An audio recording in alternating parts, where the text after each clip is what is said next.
All right, so we've dealt with definite integrals and indefinite integrals when it came to U-substitution. So I'm going to do a couple of here that have some that have indefinite, some have definite, so we can get some more practice with it. And then there'll be some problems for you guys to work on. So I'm going to call this A.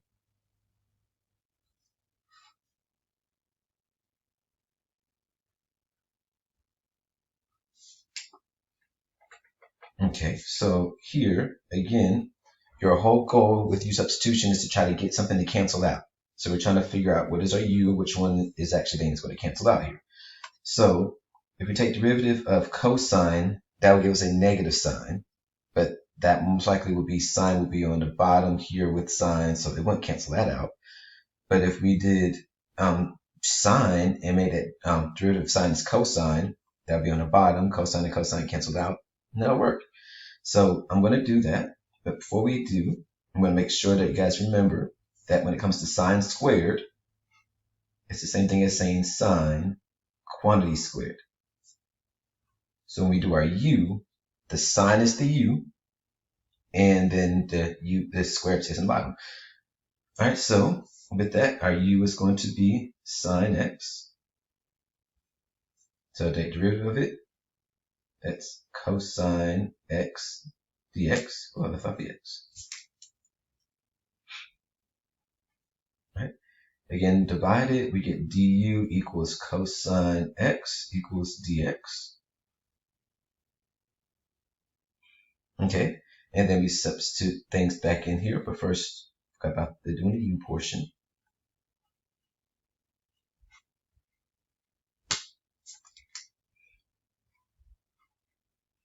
Right, dx.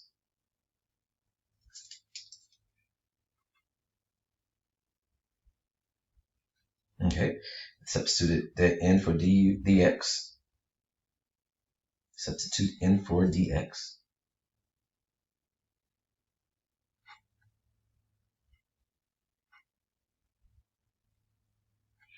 Cosines cancel out.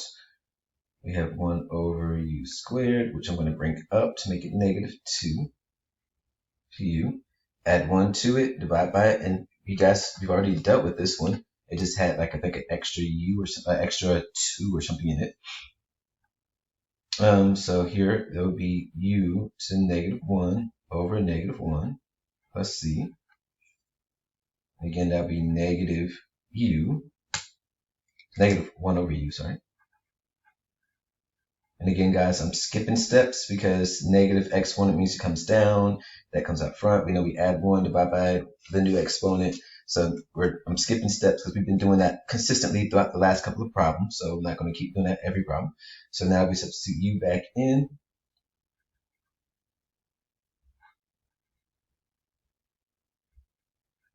And that's our original function. And if you ever get to the point that you're like, well, I want to check and see if that gets me back to what I had there, you can go back and find the derivative of this and go from there. And it'll work. I promise. All right, so then let's go on to another one. So that one, it took us 3 minutes. Cool, 3.5 minutes. So let's go B. Oh, Jesus, I'm breaking stuff. Let's change to purple.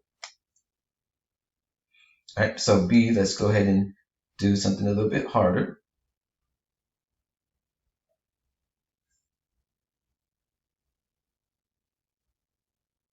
Now, again, with these, the reason why we learned these rules at the beginning of the semester was for derivatives. So, and we got here, we can actually use them again and know what's going on and not have to actually go back and look at notes and take time. So looking at these parts, I'm automatically thinking, okay, derivative of what gives me something that's up here. So if I look at derivative of tangent, will that give me secant squared? Look at secant squared, will that give me tangent? And so I know here, if I take derivative of tangent, it will give me secant squared x. So I know that. So that means I should make tangent u, so that way I know if secant squared and tangent will cancel out. But secant squared will cancel out, sorry. So again, know your rules. You have to know these rules, not just know about them because Ms. Warfel taught it to you or somebody's taught it to you early on. Or I taught it to you early on. Somebody taught it to you. All right, so here, derivative of tangent is secant squared x.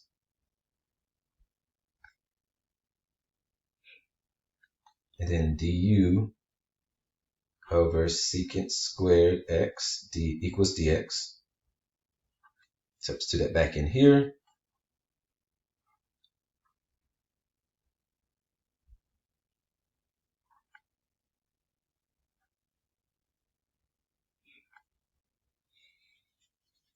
All right, secant squareds cancel out. We're left with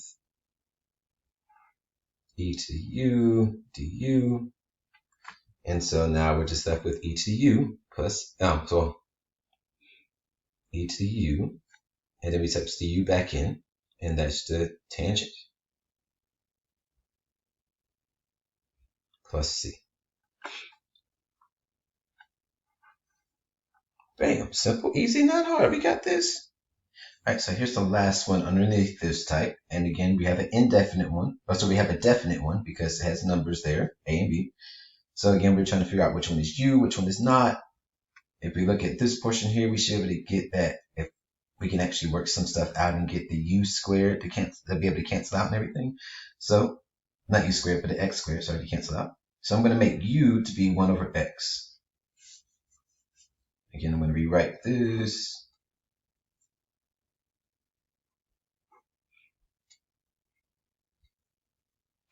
Okay, so we have u equals 1 over x. All right, go ahead and work these out. Find du. So before we do that, sorry, let's go ahead and make this u equals to x to negative 1 to make life a little bit easier. So now let's do derivative. So we take up, made negative 1. All right, so now we do the derivative. So it takes 1 down, so negative, and then we subtract 1 from it. All right, so then we go ahead and divide. We get right,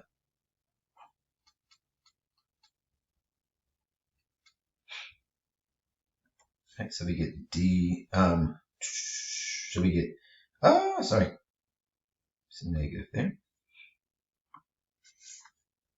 What am I doing, Charles? Come on, Charles. Almost all. All right, bring it up.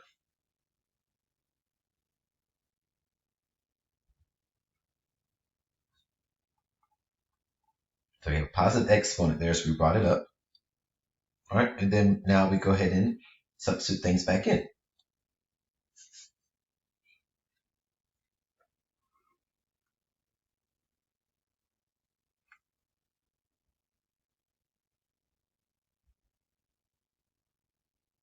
So we get x squared canceled out there.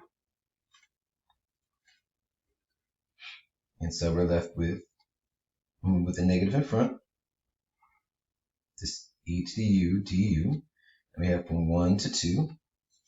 And then just like we've been dealing with, we'll go ahead and finish it up.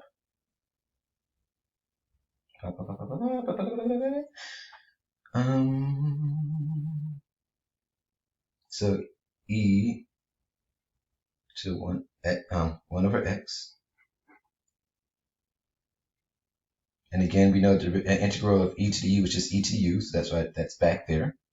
And let me do that part too, so nobody's confused. That's e to the u plus c. No plus c, no plus c. Oh, I'm sorry. This is from 1 to 2 because we have a definite integral this time, not an indefinite. All right, so here we're going to substitute the 2 in, substitute the 1 in, and we're done.